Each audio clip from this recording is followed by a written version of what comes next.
The morning sun cast long shadows across the dusty plains of New Texas, a frontier world on the edge of human space. Jake Iron Eye sat on his porch, weathered hands wrapped around a cup of coffee that had gone cold an hour ago. At 73, his back ached more than it used to, and his draw wasn't quite as quick as it had been in his prime. But his eyes were still sharp, and his aim was still true. The ranch stretched out before him, 5,000 acres of red dirt and scrub grass that he'd worked for 30 years. Cattle grazed peacefully in the distance, their bells creating a gentle melody that mixed with the morning breeze. This was his corner of the galaxy, and he'd earned every inch of it the hard way. Jake's weathered face bore the scars of a life lived on the edge. A jagged line ran from his left temple to his jaw, courtesy of a plasma blade-wielding pirate who'd learned too late that age and treachery beat youth and speed every time. His hands, gnarled and spotted with age, still moved with practiced precision when they needed to. The ancient Colt .45 hanging at his hip had been his father's, and his grandfather's before that. Most folks thought he was crazy for carrying such an old weapon, when plasma rifles and pulse cannons were standard issue for anyone venturing into the outer systems. The communicator on his belt crackled to life, interrupting his peaceful morning. "You there?" The voice belonged to Sheriff Martinez, whose jurisdiction covered the scattered settlements in this sector. Jake pressed the response button. "I'm here, Carlos. What's got you calling this early?" "We've got a situation developing. Long-range sensors picked up something big coming out of the void between systems. Trajectory has it heading straight for the core worlds." Jake set down his coffee cup and stood, joints protesting the sudden movement. "How big are we talking?" "Big enough that Fleet Command is scrambling everything they've got. But Jake, there's something else. The signature doesn't match any known ship configuration. Whatever's coming, it's not human, and it's not any of the known alien species we've had contact with." The old cowboy's blood ran cold. In his 60 years of life, humanity had encountered exactly 3 alien species. There were peaceful traders who dealt in exotic metals and rare crystals. There were hermits who kept to themselves in the outer rim. There were scholarly types who exchanged information for technological trinkets. None of them were hostile, and all of them were careful to maintain peaceful relations with the rapidly expanding human colonies. "What's Fleet's assessment?" Jake asked, though he suspected he already knew the answer. "Unknown hostile. They're treating it as a potential invasion force. All outer settlements are being advised to prepare for evacuation." Jake looked out across his ranch, watching his cattle graze peacefully in the morning sun. 30 years of blood, sweat, and tears had gone into this place. He'd built it with his own hands after retiring from the Frontier Guard, turning raw wilderness into something resembling civilization. The thought of abandoning it made his stomach turn. "I appreciate the warning, Carlos, but I'm not going anywhere." There was a long pause on the other end of the communicator. "Jake, I know how you feel about the ranch, but if this is what Fleet thinks it is—" "Then they'll handle it," Jake interrupted. "That's what they get paid for. I'll keep an eye on things from down here." After ending the call, Jake made his way to the barn where he kept his equipment. Most of it was standard ranch gear, fencing tools, veterinary supplies, and a small atmospheric processor that helped maintain breathable air in case the terraforming ever failed. But tucked away in a locked cabinet was his old Frontier Guard kit. The armor was outdated by current standards, but it was still functional. The helmet's heads-up display could interface with planetary defense networks, and the suit's power cell could run for weeks on a single charge. The real treasure, though, was the tactical scanner that could track movement for miles in any direction. As Jake suited up, memories of his old life came flooding back. The Frontier Guard had been humanity's first line of defense in the early days of expansion, when every new world was a potential death trap, and every star system might hide dangers that could wipe out a colony overnight. He'd spent 20 years traveling from world to world, dealing with everything from hostile wildlife to rogue AI systems left behind by long-dead civilizations. The work had been dangerous, lonely, and often thankless, but it had also been necessary. Someone had to go first to make sure the path was safe for the families who would follow. Jake had been good at it, good enough to survive when most of his contemporaries hadn't. The tactical scanner came online with a soft hum, immediately displaying a 3-dimensional map of the surrounding area. Everything looked normal cattle scattered across the pastures, the main settlement 40 miles to the east showing normal activity levels, and the orbital defense platforms maintaining their regular patrol patterns. Jake spent the morning going about his normal routine, but with the scanner running in the background. He checked on his cattle, repaired a section of fence that had been damaged in the previous night's storm, and made sure the water recycling system was functioning properly. All the while, he kept one eye on the tactical display. It was just after noon when everything changed. The scanner's proximity alarm screamed to life, indicating massive objects dropping out of hyperspace at the edge of the system. Jake's blood ran cold as he watched the display populate with dozens of red contacts, each one larger than any human ship ever built. The fleet that emerged from the void was unlike anything in the known databases. The ships were organic in appearance, with flowing curves and surfaces that seemed to pulse with their own internal light. They moved with a fluid grace that suggested they were grown rather than built, like some nightmare fusion of technology and biology. Jake's communicator erupted with chatter from the orbital defense platforms. "Unknown contacts, this is New Texas Defense Command. Identify yourselves and state your intentions." The response came not in words, but in action. The alien fleet opened fire without warning, unleashing torrents of energy that turned the orbital platforms into expanding clouds of superheated gas. The attack was swift, brutal, and completely one-sided. In less than 10 minutes, New Texas's entire orbital defense network had been eliminated. As Jake watched the destruction unfold on his scanner, his communicator crackled with emergency broadcasts from across the system. The aliens weren't just attacking military targets. They were systematically destroying every human presence they could find. Orbital habitats, mining stations, and research outposts were all being methodically eliminated. The main settlement's emergency coordinator came on the general frequency, his voice tight with barely controlled panic. "All civilians are to report to designated evacuation points immediately. This is not a drill. Repeat, this is not a drill." Jake looked out across his ranch, where his cattle continued to graze peacefully, unaware that their world was under attack. The smart thing to do would be to grab what he could carry and head for the evacuation point. At his age, he had no business trying to play soldier against an unknown alien force. But as he watched the red contacts on his scanner begin to spread out across the system, moving toward populated areas with clear hostile intent, something deep in his gut rebelled against the idea of running. He'd spent 20 years of his life making sure people could live in peace on worlds like this one. The thought of letting some alien predators destroy what he'd helped build made his hands clench into fists. The scanner chimed softly, indicating new contacts. These were smaller than the main fleet, moving at high speed toward the planet's surface. Invasion shuttles, Jake realized. They weren't just here to destroy, they were here to hunt. As the first wave of alien craft entered the atmosphere, Jake made his decision.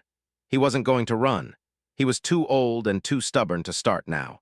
If these things wanted his world, they were going to have to take it from him personally.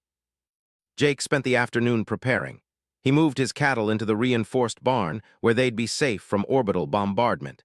He activated the ranch's emergency shields, powered by the same fusion cell that ran the atmospheric processor.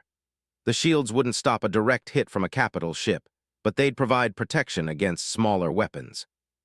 Most importantly, he checked his weapons. The Colt .45 at his hip was loaded with traditional lead bullets, ancient technology that most people considered obsolete.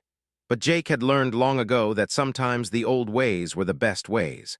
Modern energy weapons could be disrupted by electromagnetic fields or absorbed by advanced armor. A chunk of lead traveling at high velocity, on the other hand, had a way of solving problems that all the advanced technology in the galaxy couldn't touch. As the sun began to set, painting the sky in shades of red and gold, Jake's scanner detected the first alien ground forces. They were moving in small groups, methodically searching the area around the main settlement. The evacuation was still ongoing, with the last transport ships preparing to leave orbit before the alien fleet could intercept them. Jake watched the tactical display with growing unease. The aliens weren't just attacking random targets. They were hunting with purpose, using sophisticated sensors to track human life signs. This wasn't a simple invasion or territorial dispute. These things were predators, and humans were their prey. The first group of aliens reached the abandoned outskirts of the main settlement just as the last evacuation ship cleared the atmosphere. Jake watched through his scanner as the creatures moved through the empty buildings, searching for any humans who might have been left behind. When they found none, they began systematically destroying everything, reducing homes and businesses to rubble with weapons that seemed to disintegrate matter at the molecular level. As night fell, Jake's ranch became an island of light in an increasingly dark world. The aliens had cut power to the main settlement and were spreading outward, searching for any signs of human habitation. It wouldn't be long before they detected the energy signature from his fusion cell. Jake sat on his porch, ancient revolver in his lap, watching the distant glow of fires where the settlement used to be. The tactical scanner showed multiple alien groups moving in his direction, drawn by the ranch's power signature like moths to a flame. He thought about his late wife, Sarah, who'd helped him build this place from nothing. She died 5 years ago, cancer taking her despite all the medical advances of the 32nd century. Before she'd passed, she'd made him promise to keep the ranch going, to not give up on the life they'd built together. Jake looked down at the worn grip of his father's pistol and smiled grimly. He'd kept his promise to Sarah for 5 years, and he intended to keep it tonight, no matter what came walking up his driveway. The scanner chimed softly, indicating that the first alien patrol was less than a mile away. Jake stood slowly, his joints protesting as they always did these days, and walked to the edge of his porch. In the distance, he could see lights moving through the darkness, not the warm glow of human technology, but the cold, blue radiance of alien weapons. As he watched, 3 creatures emerged from the scrubland beyond his fence line. They moved with predatory grace, their forms vaguely humanoid but clearly not human. Each stood nearly 8 feet tall, with elongated limbs and skin that seemed to absorb light rather than reflect it. Their weapons were integrated into their bodies, organic growths that pulsed with the same blue energy he'd seen destroying the orbital platforms. The aliens paused at his fence line, their sensor organs, Jake couldn't tell if they were eyes or something else entirely, scanning his property. He could feel their attention like a physical weight, cold and calculating and utterly alien. One of the creatures raised its weapon arm, the organic barrel beginning to glow with building energy. In a few seconds, it would unleash the same force that had destroyed buildings in the settlement, turning Jake's home into atomic dust. Jake, 73 years old and tired down to his bones, drew his father's Colt .45 with the same smooth motion he'd practiced 10,000 times over the course of his life. The ancient weapon came up in a perfect 2-handed grip, iron sights aligning with practiced precision. Time seemed to slow as Jake's finger found the trigger. In that frozen moment, he thought about Sarah, about the life they'd built together, about the 30 years of peace he'd enjoyed on this little piece of ground. He thought about all the young settlers who'd followed in his footsteps, who believed that the frontier was safe because men like him had made it so. The Colt .45 bucked in his hands, the crack of black powder echoing across the silent plains like thunder. The lead bullet, traveling at a mere 1,200 feet per second, crossed the distance to its target in a fraction of a heartbeat.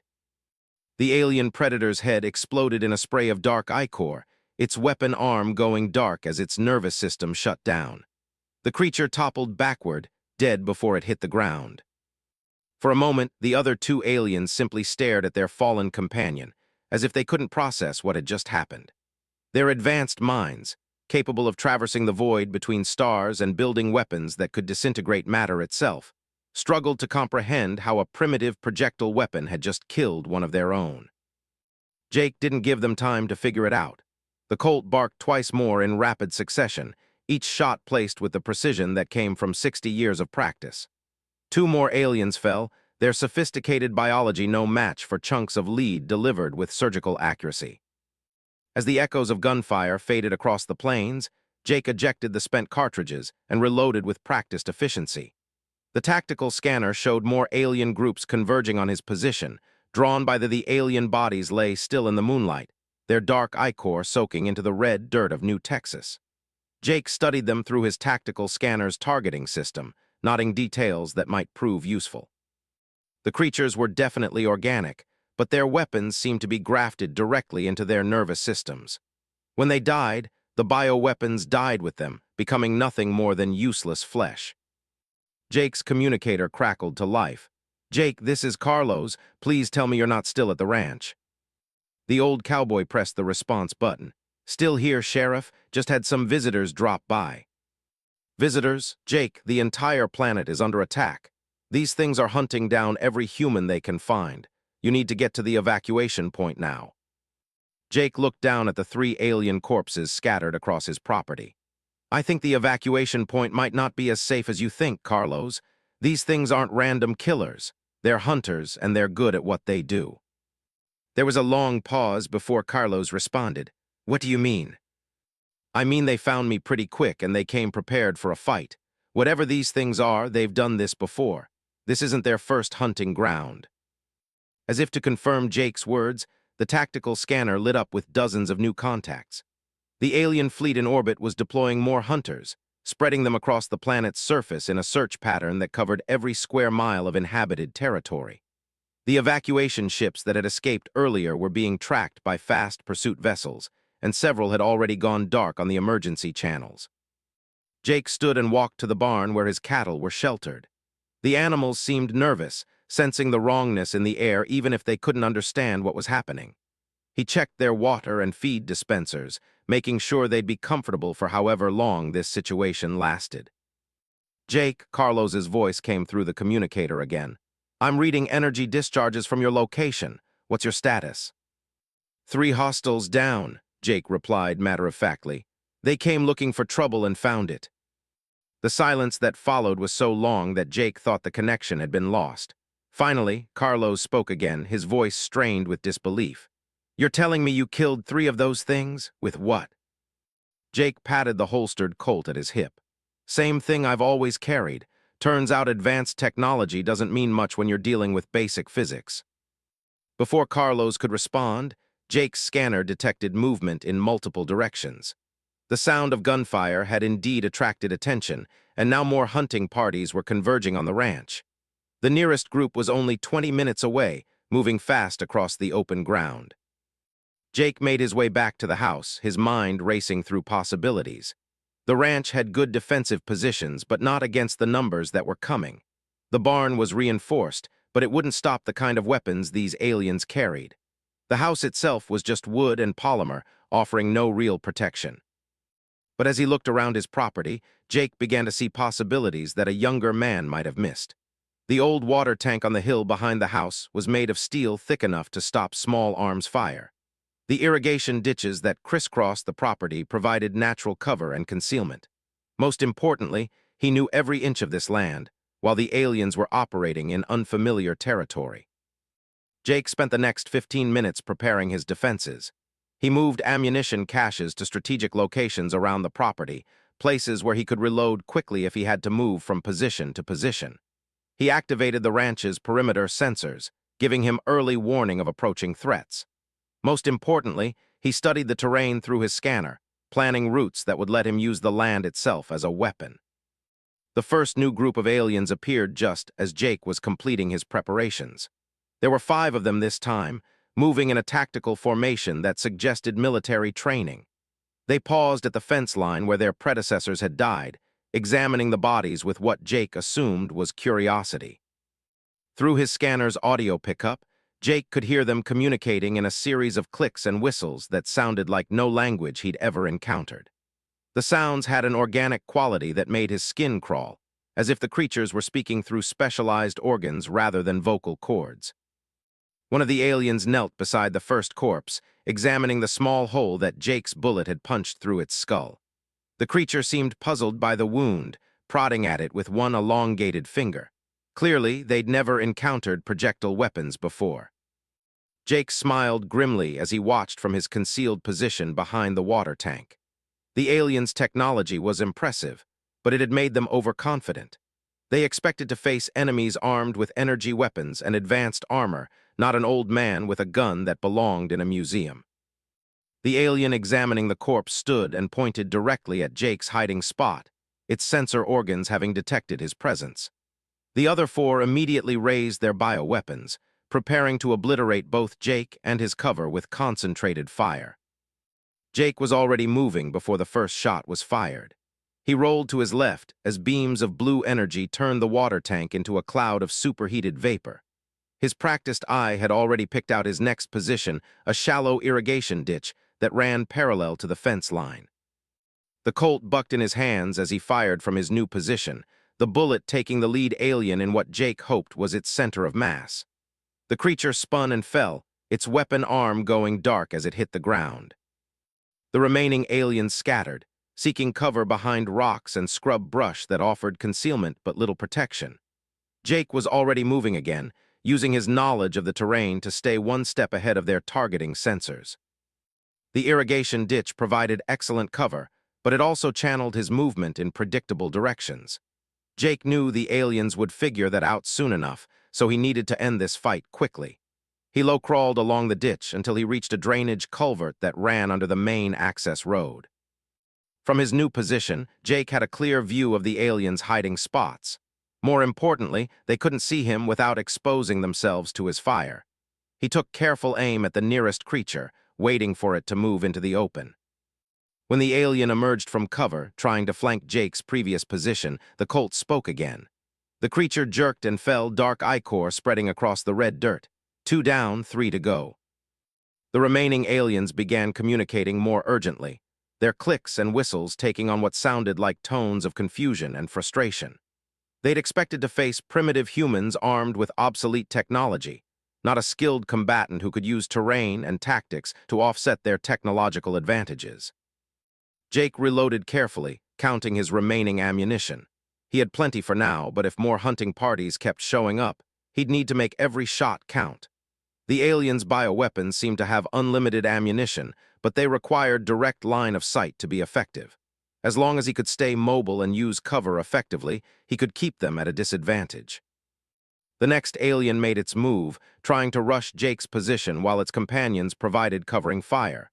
Blue energy beams scorched the air around Jake's hiding spot, but the creature had misjudged the distance. Jake's bullet caught its center mass, sending it tumbling into the drainage ditch. 2 aliens left, and Jake could sense their growing desperation. They'd gone from predators to prey in the space of a few minutes, and their primitive hunter instincts were warring with their advanced tactical training. Jake had seen the same thing happen to overconfident pirates and rogue AI systems during his Frontier Guard days. Advanced technology was only as good as the mind using it, and panic made even the enemies do stupid things. The 4th alien tried a different approach, circling wide around the irrigation system to attack from Jake's blind side. It was a good plan, but it required the creature to cross open ground where Jake's scanner could track its movement. The old cowboy waited patiently until the alien was committed to its route, then emerged from cover with his weapon ready. The alien saw him at the same moment Jake lined up his shot. For a heartbeat, predator and prey stared at each other across 50 yards of moonlit ground. Then the Colt roared, and another alien hunter joined its companions in the dirt. The last alien, apparently realizing that its companions weren't coming back, tried to retreat. But Jake had positioned himself to control the natural exits from the property, and the creature found its path blocked by the same terrain features that had protected Jake during the fight. The final shot echoed across the plains, and then silence returned to the ranch. Jake stood slowly, his joints protesting the sudden movement, and walked among the alien corpses. 8 dead predators lay scattered across his property, their bioweapons dark and lifeless. Jake's communicator crackled to life. "Jake, what's your status? I'm reading multiple energy discharges from your position." "All clear for now," Jake replied. "But Carlos, we need to talk. These things aren't just random raiders. They're organized, well-trained, and they're hunting humans specifically." "What do you mean?" Jake knelt beside one of the alien corpses, studying its anatomy with the practiced eye of someone who'd spent decades dealing with hostile life forms. "I mean, they've got specialized sensor organs for tracking human life signs, weapons designed specifically for fighting in an atmosphere, and tactical training that suggests they've done this kind of operation before. This isn't their first hunting trip." As if summoned by his words, Jake's scanner lit up with new contacts. More hunting parties were approaching from multiple directions, and these groups were larger than the previous ones. The aliens were learning from their losses and adapting their tactics accordingly. "Carlos, how many people made it to the evacuation point?" Jake asked. "About 3,000 from the main settlement, maybe another 1,000 from the outlying farms." "Why?" Jake looked at his scanner display, counting the red contacts that were converging on his position. There had to be at least 20 aliens in the approaching groups, possibly more. Because I don't think evacuation is going to be enough. These things are patient and they're thorough. They'll hunt down every human on this planet eventually. Jake, you need to get out of there. I can send a transport to pick you up. The old cowboy looked out across his property, where the bodies of 8 alien predators lay testament to humanity's refusal to go quietly into the night. Negative, Carlos. I'm exactly where I need to be. Jake spent the next hour preparing for the larger assault he knew was coming. He moved the alien corpses away from his defensive positions, not wanting to give the next wave any indication of where he'd made his stands. He redistributed his ammunition caches, placing them at locations that would allow him to sustain a longer fight. Most importantly, he studied the approaching alien formations through his scanner, looking for weaknesses he could exploit. The aliens were learning. Instead of the small, independent hunting parties they'd used initially, they were now moving in coordinated groups with overlapping fields of fire. They'd also changed their approach routes, avoiding the open ground where Jake had ambushed their predecessors. But Jake had advantages the aliens couldn't neutralize. He knew every inch of this property, from the hidden springs that fed the irrigation system to the old mine shaft his grandfather had dug while searching for precious metals. More importantly, he understood something about warfare that all the advanced technology in the galaxy couldn't teach. Sometimes the best weapon wasn't the most sophisticated one, but the one your enemy didn't expect. As the alien hunting parties closed in on his position, Jake checked his the alien hunting parties approached Jake's ranch like a closing net, their movements coordinated with military precision. Through his tactical scanner, Jake watched as 24 predators arranged themselves in overlapping attack formations, cutting off all obvious escape routes. These weren't the hasty assault teams he'd faced earlier. These creatures had studied the battlefield and learned from their predecessors' mistakes. Jake crouched in the old mine shaft his grandfather had carved into the hillside behind the ranch house, 70 years ago when this world was nothing but hope and hard work. The shaft extended deep enough into the hill to provide protection from orbital bombardment, and its narrow entrance could only be approached from one direction. More importantly, it connected to a network of natural caves that honeycombed the underground geology. The aliens had clearly detected his life signs, but they couldn't pinpoint his exact location. Their sensors were sophisticated, but they'd been designed for hunting on open ground, not for dealing with underground structures that interfered with their targeting systems. Jake's communicator buzzed with an incoming message. "Jake, this is Admiral aboard the battleship Yorktown. We've been monitoring the situation on New Texas." Jake nearly dropped his weapon in surprise. Admiral was the commanding officer of the Third Fleet, humanity's primary deep space defense force. For him to be personally communicating with a retired frontier guard meant the situation was even worse than Jake had imagined. "Admiral," Jake responded quietly, "didn't expect to hear from you directly." "Sergeant," Admiral used Jake's old frontier guard rank, "we've been tracking the alien fleet since they entered human space. Our analysis indicates they're not invaders in the traditional sense. They're hunters, and they've been following a specific pattern." Through his scanner, Jake watched the alien hunting parties begin their final approach to the ranch. They moved with predatory patience, using cover and concealment techniques that suggested they'd studied human military doctrine. "What kind of pattern, Admiral?" "They've hit 17 human colonies over the past 6 months, always following the same methodology. They eliminate orbital defenses, deploy hunting teams to the surface, and systematically eliminate the human population. Then they move on to the next target." Jake felt a chill run down his spine. "How many casualties?"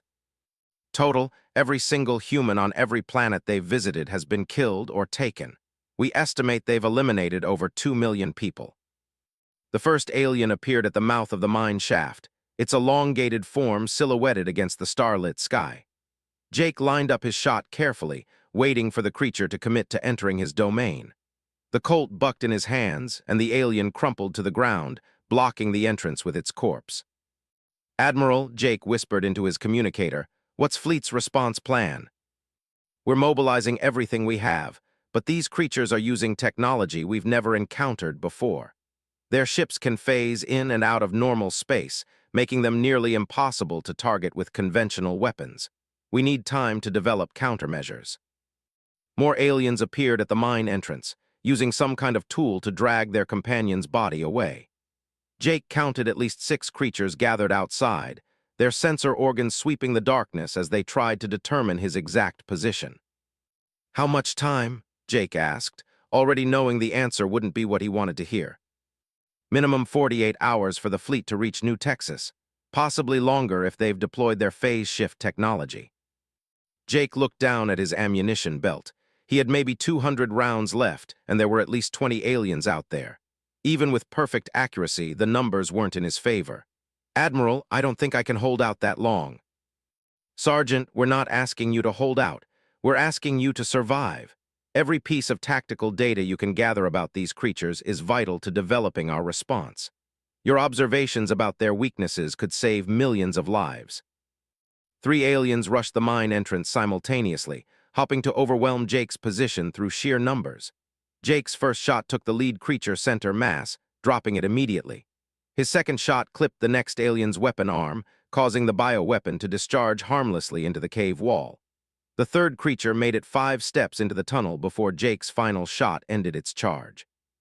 "I'm seeing definite vulnerabilities," Jake reported as he reloaded. "Their bioweapons have limited range and require direct line of sight.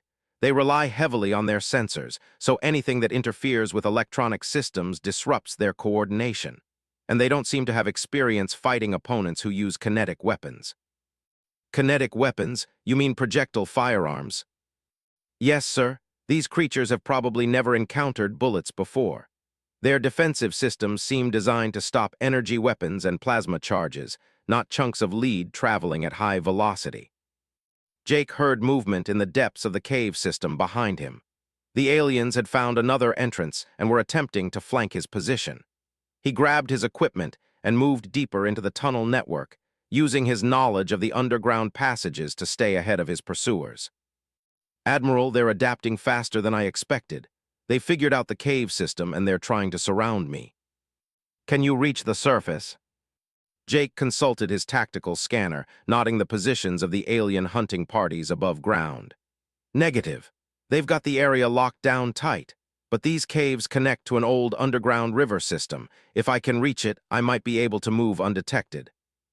The sound of alien weapons echoed through the tunnel behind Jake, their blue energy beams scorching the rock walls as the creatures fired blindly into the darkness. They were getting frustrated, Jake realized. These predators were used to hunting prey that ran in straight lines, not opponents who could navigate complex terrain and use it to their advantage. Jake reached a junction in the cave system where 3 tunnels converged. He could hear aliens approaching from 2 directions, their clicking communication getting louder as they coordinated their search. The third tunnel led down toward the underground river, but it was partially flooded and would require him to crawl through chest-deep water in complete darkness. "Admiral, I'm going to lose communication for a while. I'm heading into the underground river system." "Understood, Sergeant. Good hunting." Jake sealed his equipment in waterproof containers and began his descent into the flooded tunnel. The water was shockingly cold, fed by underground springs that never saw sunlight. His tactical scanner was useless in the flooded environment, so he had to navigate by feel alone, following the natural flow of the current. Behind him, he could hear the aliens discovering the junction. Their frustrated clicks and whistles echoed through the stone corridors as they tried to determine which direction he'd taken. Jake smiled grimly as he pulled himself through the narrow passage. These creatures might be advanced predators, but they were still fundamentally terrestrial. The thought of pursuing prey through a flooded cave system was apparently beyond their experience. The underground river led Jake to a natural cavern system that extended for miles beneath the ranch property. His grandfather had discovered these caves during the initial survey of the land, and Jake had explored them extensively as a child. They were beautiful formations, with crystal formations and underground pools that reflected light in amazing patterns. More importantly, they provided a hidden network that the aliens couldn't detect from the surface. Jake found a dry ledge where he could set up a temporary camp and check his equipment. The tactical scanner came back online once he was clear of the water, immediately showing him the positions of the alien hunting parties above. They'd spread out across the surface, methodically searching for any trace of his presence. But Jake could see something the aliens couldn't. The cave system extended beneath a significant portion of the ranch property, including the area where the aliens had established their command post. If he could reach the right position, he might be able to strike at their leadership while they were focused on hunting him. The journey through the caves took Jake 3 hours of careful navigation. He had to move slowly to avoid making noise that might carry to the surface, and several times he had to detour around flooded passages or unstable rock formations. But eventually, he reached a position directly beneath the alien command post. Through a crack in the cave ceiling, Jake could observe the alien leadership caste for the first time. These creatures were larger than the hunters, with more elaborate organic weapon systems and sensor arrays that pulsed with their own internal light. They communicated through a complex series of clicks, whistles, and what appeared to be bioluminescent displays on their skin. Jake counted 6 command-level aliens coordinating the hunt, along with what appeared to be technical specialists managing their portable equipment. The aliens had set up some kind of communication relay that was presumably keeping them in contact with their orbital fleet, and several devices that Jake guessed were advanced sensor systems for tracking human life signs. Most importantly, Jake noticed that the command aliens weren't wearing the same kind of protective bioarmor as their hunting teams. They were relying on their subordinates to handle the actual combat while they directed operations from what they believed was a safe distance. Jake checked his ammunition one more time. He had maybe 50 rounds left, which wasn't enough for a prolonged firefight. But if he could eliminate the alien command structure, he might be able to disrupt their entire operation long enough for fleet reinforcements to arrive. The crack in the cave ceiling was too small for Jake to fit through, but it was large enough for his grandfather's Colt. Jake braced himself against the cave wall, angled the pistol upward through the opening, and took careful aim at the largest of the command aliens. The shot echoed through the cave system like thunder, and through the crack, Jake saw the alien commander's head explode in a spray of dark ichor. The creature's bioweapon systems went dark immediately, and its massive form toppled backward onto its communications equipment. Chaos erupted in the alien command post as the remaining creatures tried to locate the source of the attack. Their sensors couldn't penetrate the rock above Jake's position, and the acoustic properties of the cave system made it impossible for them to determine the exact direction the shot had come from. Jake fired 4 more times in rapid succession, each shot carefully aimed at a different target. 2 more command aliens fell, along with one of the technical specialists. The survivors scattered, abandoning their equipment as they sought cover that didn't exist in the open area they'd chosen for their command post. Jake's communicator crackled back to life as he moved deeper into the cave system. "Jake, this is Carlos. We're reading massive alien activity in your area. What's your status?" "I just took out their command post," Jake replied quietly. "The hunting teams are still active, but they've lost coordination.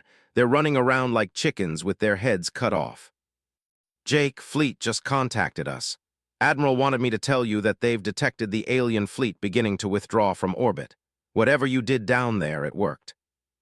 Through the crack in the cave ceiling, Jake could hear the remaining aliens retreating, their communication becoming increasingly frantic as they tried to regroup without their command structure.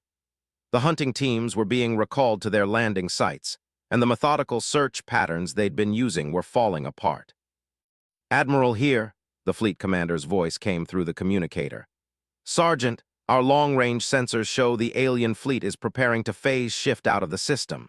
Whatever tactical advantage you discovered, we need you to document it for future encounters."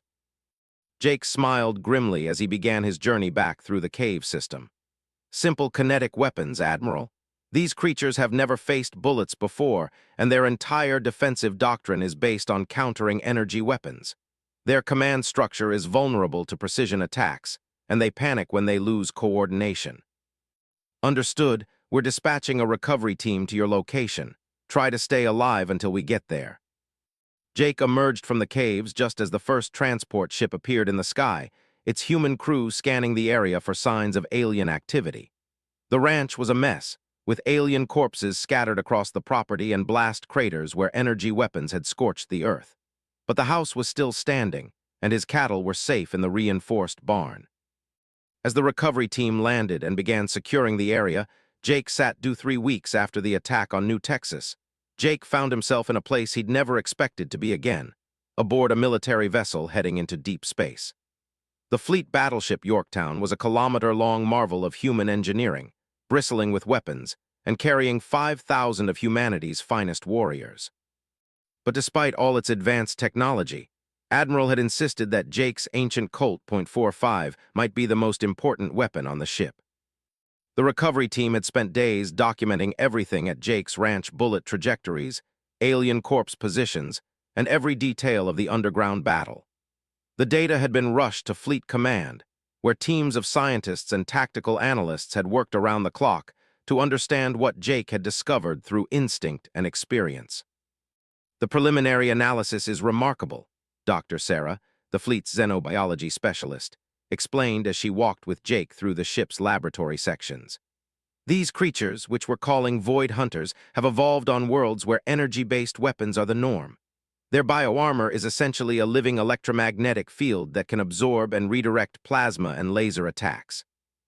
Jake paused to examine one of the alien corpses that had been recovered from his ranch. The creature was even more unsettling under laboratory conditions, its organic weapon systems still integrated into its nervous structure despite being completely dead. "But regular bullets just punch right through." "Exactly. Their defensive systems literally cannot process kinetic attacks. It's like they've never encountered anything so primitive, so they never developed countermeasures." Doctor highlighted various anatomical features on her tablet display. "We've also discovered that their sensory organs are extremely sophisticated for detecting energy signatures, but they have significant blind spots when it comes to purely mechanical systems." Admiral joined them in the laboratory, his weathered face showing the strain of the past 3 weeks. "Which is why we're heading into the void between star systems, Sergeant. Our intelligence indicates that the Void Hunters have a staging base out there, beyond the reach of our normal sensor networks." Jake studied the star charts Admiral displayed on the laboratory's main screen. The void between star systems was vast, dark space where nothing should exist except dust and ice. But if the Void Hunters had mastered phase shift technology, they could hide an entire fleet in the cosmic darkness. "What's the mission profile?" Jake asked. "Reconnaissance in force. We need to find their base and gather intelligence about their capabilities. More importantly, we need to test your theories about kinetic weapons on a larger scale." Admiral manipulated the star chart, showing the projected search pattern. "The Yorktown is equipped with experimental projectile weapon systems based on your success at New Texas, but we need someone who understands how to use them effectively." Jake looked around the laboratory, noting the hundreds of scientists and technicians working to understand alien technology that was centuries ahead of humanity's best efforts. The contrast with his simple approach to the problem was almost comical. "Admiral, I'm honored by your confidence, but I'm a rancher, not a military tactician." "Sergeant," Admiral's voice carried the authority of a man who'd spent 40 years in deep space, "you're the only human who's faced these creatures in combat and survived. More than that, you've proven that sometimes the oldest solutions are the best ones. We need that perspective." Over the next several days, as the Yorktown traveled deeper into the void, Jake worked with the ship's tactical teams to adapt his ranch fighting techniques to space combat. The ship's armory had been modified to include projectile weapons, everything from ancient firearms like his Colt to modern that could fire solid slugs at significant percentages of light speed. The most interesting adaptation was a system of kinetic penetrator rounds designed for the ship's main guns. Instead of plasma charges or antimatter warheads, these weapons fired simple chunks of dense metal at velocities that would make his grandfather's bullets look like thrown rocks. The concept was so primitive that it had required completely rebuilding the Yorktown's targeting systems. "The irony," explained Lieutenant Commander Maria Santos, the ship's weapons officer, "is that these kinetic systems are actually more complex to implement than energy weapons. We had to account for projectile drop, wind resistance in atmospheric combat, and ballistic trajectories across interplanetary distances." Jake spent hours on the ship's firing ranges, teaching career military officers techniques his grandfather had learned chasing rustlers across the Texas plains. The fundamentals were the same whether you were shooting at aliens or outlaws: breath control, sight alignment, trigger squeeze, and follow-through. The technology had advanced, but the basic principles of marksmanship hadn't changed in centuries. On the 8th day of their journey, the Yorktown sensors detected something that shouldn't exist in the void between stars. It was a massive structure, clearly artificial, orbiting a rogue planet that had been ejected from its star system millions of years ago. The structure was so large that it had its own gravitational field, and initial scans suggested it housed thousands of Void Hunter vessels. My God, Admiral breathed as he studied the sensor readings. It's a mobile fortress. They're not just raiders, they're a nomadic civilization. Jake studied the tactical displays, noting the defensive patterns around the alien base. The Void Hunters had arranged their ships in formations that provided overlapping fields of fire, with the most powerful vessels positioned to protect what appeared to be critical infrastructure. Admiral, those are the same defensive tactics they used on my ranch, just scaled up. What do you mean? They're thinking like predators, not soldiers. They've positioned their forces to prevent escape, not to defend against attack. They're used to hunting prey that runs, not enemies that fight back. Admiral activated the ship's battle station's alarm. Throughout the Yorktown, 5,000 crew members began preparing for what would be humanity's first major engagement against an alien military force. What do you recommend, Sergeant? Jake pointed to gaps in the alien defensive formation, areas where their predatory instincts had left them vulnerable to direct assault. We hit them here where they're not expecting resistance. Fast, hard, and with everything we've got. Don't give them time to adapt or coordinate a response. The battle that followed was unlike anything in human military history. The Yorktown charged directly into the heart of the alien defensive formation, its modified kinetic weapons systems firing continuous streams of projectiles at velocities that turned simple metal slugs into devastating weapons. The Void Hunters were completely unprepared for the assault. Their bioships, designed to absorb and redirect energy attacks, were helpless against solid projectiles that punched through their hulls like paper. Ship after ship erupted in atmosphere-venting explosions as kinetic rounds found their marks. Jake found himself on the Yorktown's bridge, coordinating targeting solutions with weapons officers who were learning to think like 19th-century gunfighters. Target their propulsion systems first, he called out as the ship spoke. Cripple them so they can't maneuver, then go for what looks like command and control. The alien fortress tried to respond with its own weapons, massive biocannons that could have vaporized the Yorktown with a single hit. But the human ship was moving too fast and unpredictably, using evasive maneuvers that the Void Hunters' targeting systems couldn't track. They're trying to coordinate a counterattack, reported the sensor officer. Multiple ships breaking formation to pursue us. Perfect, Jake smiled grimly. They're doing exactly what predators do when cornered, abandoning tactics in favor of aggression. Admiral, if you can get us close to their command structure, I think we can end this quickly. Admiral nodded and gave the order to the helm.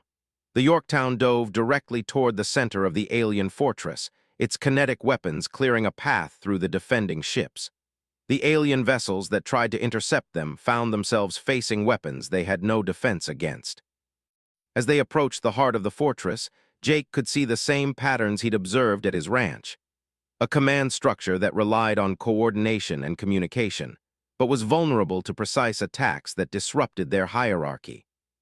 There, Jake pointed to what appeared to be the fortress's central hub. That's where their leadership is coordinated from. Take it out and the whole structure falls apart. The Yorktown's main, a weapon that could accelerate a projectile to 15% of light speed, spoke once. The solid tungsten slug it fired crossed the distance to the alien command center in less than a second, punching through whatever defenses the structure possessed and emerging from the far side in a spray of debris and escaping atmosphere. The effect on the alien fleet was immediate and devastating. Ships that had been moving in coordinated formations suddenly began wandering aimlessly, their bioweapons systems going dark as their command structure collapsed. Within minutes, the entire defensive formation had dissolved into chaos. Admiral, the communications officer reported, we're receiving surrender signals from the remaining alien vessels. They're powering down their weapons and requesting parley. Admiral looked at Jake with something approaching awe. Sergeant, in 30 minutes you've accomplished what our strategists thought would require months of fighting. Jake holstered his sidearm and looked out at the alien fortress, now venting atmosphere from multiple hull breaches. Admiral, sometimes the old ways are the best ways. These creatures are sophisticated predators, but they've never faced prey that shoots back. The aftermath of the battle provided humanity with invaluable intelligence about the Void Hunters. The aliens, it turned out, were indeed a nomadic species that had been traveling between galaxies for millions of years, hunting and consuming the civilizations they encountered. They had never met a species that used kinetic weapons, and their entire military doctrine was based on countering energy-based technologies. More importantly, the defeat at the fortress had broken something fundamental in the Void Hunter psyche. These were creatures that had never known defeat, never encountered prey that could fight back effectively. The psychological impact of losing to what they considered primitive technology was devastating to their species-wide confidence. The surrender negotiations are progressing, Doctor reported to Jake as they prepared for the journey back to human space. The Void Hunters are requesting safe passage to leave our galaxy entirely. They're offering to share their phase shift technology in exchange for guarantees that we won't pursue them. Jake nodded, satisfied that the threat to human colonies had been neutralized. What about the colonies they've already hit? We're organizing rescue expeditions. It appears they've been keeping prisoners rather than killing everyone outright. There may be survivors from all 17 attacked worlds. As the Yorktown began its journey home, Jake stood in the observation deck and looked out at the stars. Somewhere among those points of light were human colonies that would know 6 months after the Battle of the Void Fortress. Jake was back where he belonged, sitting on his porch on New Texas, watching his cattle graze in the morning sun. The ranch had been rebuilt and expanded with the reward money Fleet Command had insisted on giving him, despite his protests that he'd only been defending his own property. The morning was peaceful, but Jake's tactical scanner, a permanent fixture now, given to him by Admiral, showed activity throughout the system. Human ships moved freely between the orbital stations, carrying refugees rescued from the Void Hunter prison worlds. The aliens had kept nearly 1 million humans alive across 17 different planets, apparently saving them for some purpose that humanity preferred not to contemplate. Jake's communicator chimed with an incoming message. "Jake, this is Admiral. I hope you're prepared for visitors." The old cowboy smiled as he sipped his coffee. "More reporters, Admiral." "Something better, a delegation from the Galactic Council." Jake nearly dropped his cup. The Galactic Council was a loose confederation of alien species that controlled most of the galaxy's central regions. Humanity had been trying to establish contact with them for decades, but the Council had always maintained that humans were too young and primitive to be considered for membership. "What do they want with an old rancher?" Jake asked.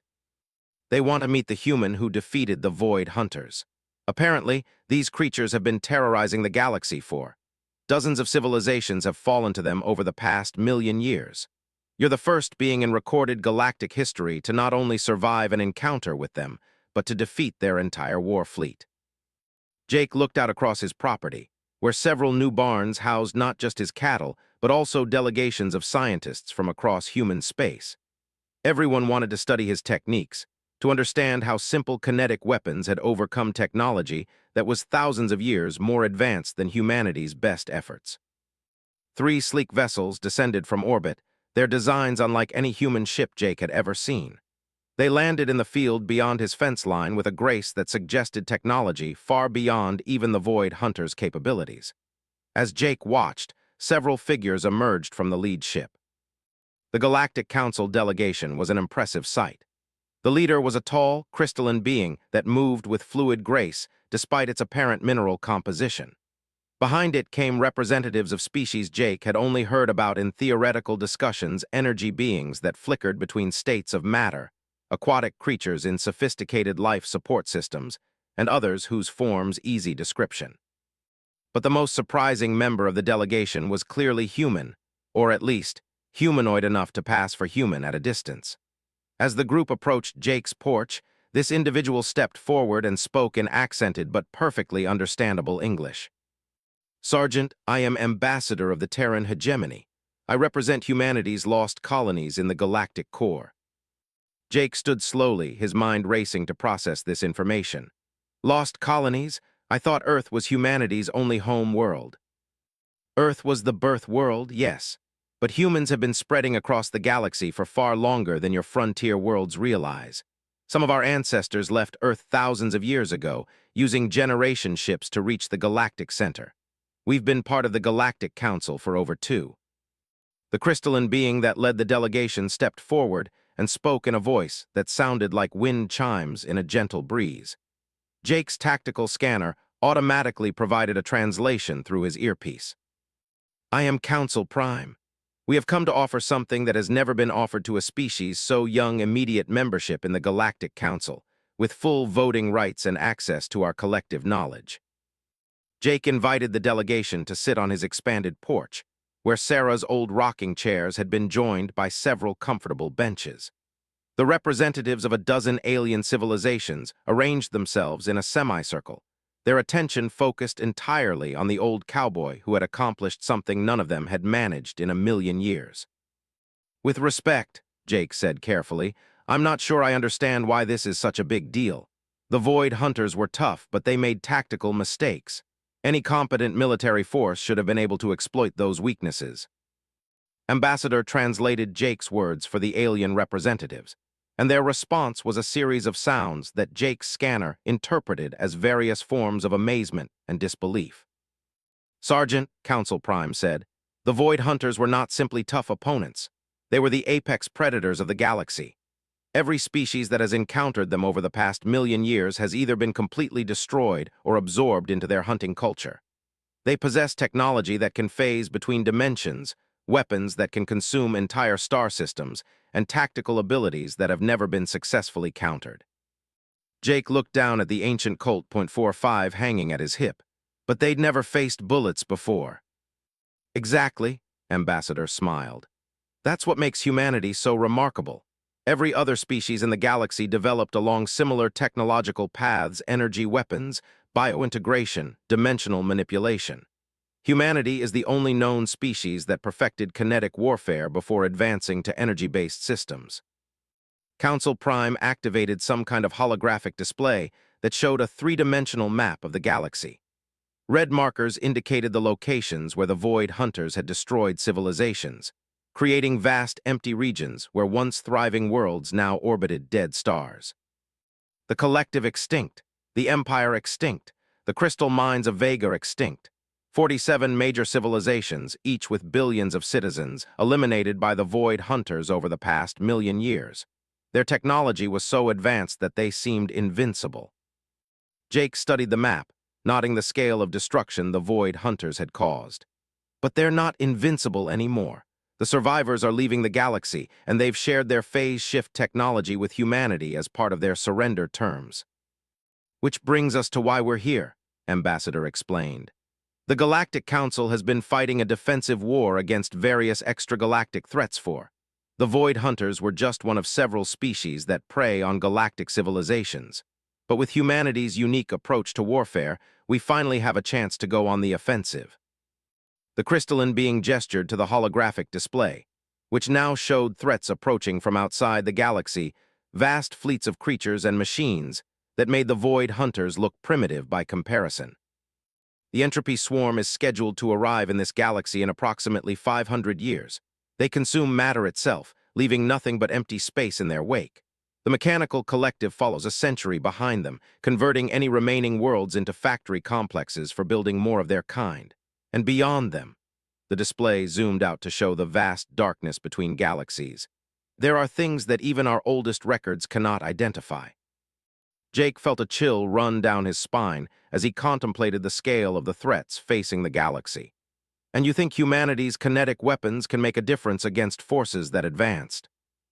"We think humanity's approach to problem-solving can make a difference," Council Prime clarified. "Every species in the galaxy has become locked into specific technological paradigms. We all think in terms of energy manipulation, dimensional phase shifting, and biointegration, because those are the paths our evolution took us down. Humanity approaches problems from completely different angles." Ambassador nodded enthusiastically.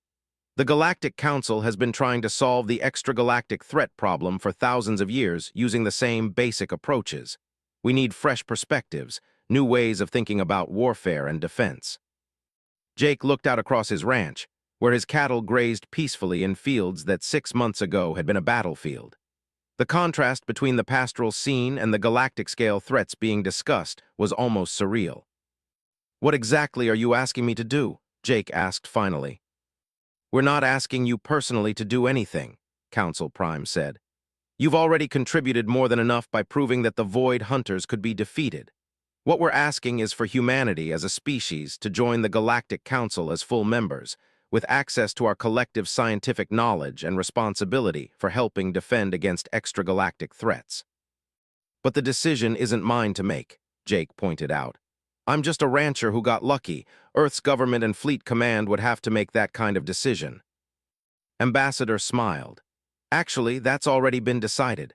The moment you defeated the Void Hunters, you established humanity's credentials as a galactic power. The formal invitation is just a courtesy. You've already earned your place at the table." The delegation spent the rest of the morning sharing information about galactic civilization, trade routes that connected thousands of worlds, scientific achievements that had taken millions of years to develop, and cultural exchanges between species, so different that they required specialized technology just to communicate. But what impressed Jake the most was the Council's attitude toward humanity's unique strengths. Instead of seeing kinetic weapons and mechanical technology as primitive, they viewed them as revolutionary innovations that could change the balance of power in the galaxy.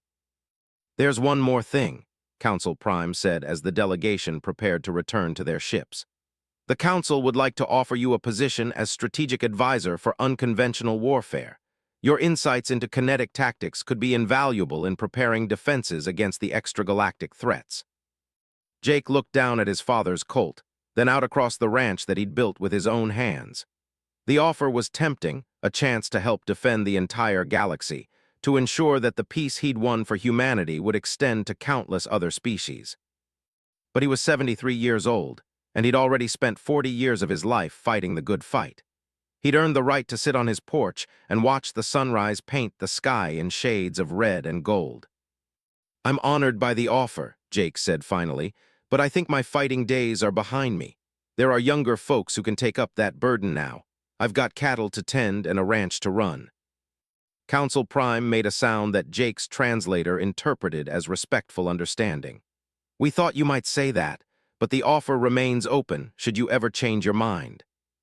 As the alien delegation departed, rising into the sky with grace that gravity, Jake settled back into his rocking chair and picked up his coffee cup. In the distance, his cattle grazed peacefully in fields that had been baptized by the blood of galactic predators. The galaxy was a bigger, more dangerous place than he'd ever imagined. But it was also full of wonders and possibilities that previous generations of humans had never dreamed of. And thanks to a few well-placed bullets and some old-fashioned tactics, humanity would face that future as equals rather than prey. Jake raised his coffee cup in a silent toast to his late wife Sarah, who'd made him promise to keep the ranch going no matter what. He'd kept that promise through alien invasions and galactic politics, and he intended to keep it for whatever came next. After all, somebody had to mind the ranch while the rest of humanity went off to save the galaxy. And Jake, the old cowboy who'd shocked the galaxy with a single revolver shot, was exactly the right man for that job. Be safe from alien predators, children who would grow up without fear of creatures from the dark between worlds. He thought about his ranch on New Texas, and the cattle that were probably wondering where he'd disappeared to. Soon, he'd be back on his porch with a cup of coffee, watching the sunrise paint the sky in shades of red and gold. But for now, he was content to know that an old cowboy with an older gun had helped keep the galaxy safe for humanity on his porch with a fresh cup of coffee and looked out across the land he'd defended. In 48 hours, Fleet Command would analyze everything he'd learned about the alien hunters and develop new tactics for protecting human colonies. But for now, Jake was content to watch the sunrise paint the sky in shades of red and gold, knowing that he'd kept his promise to Sarah for one more day's colt one more time, and smiled grimly. He'd been fighting the good fight for 73 years, and he wasn't about to stop now. The second battle for Jake's ranch was about to begin, and the old cowboy intended to make sure it was one the galaxy would remember. Sound of weapons fire. They'd be here soon, and there would be too many for one old man with a revolver to handle. But for now, Jake sat back down on his porch, his father's gun in his lap, and waited for whatever came next. He'd kept his promise to Sarah for another night, and that was enough.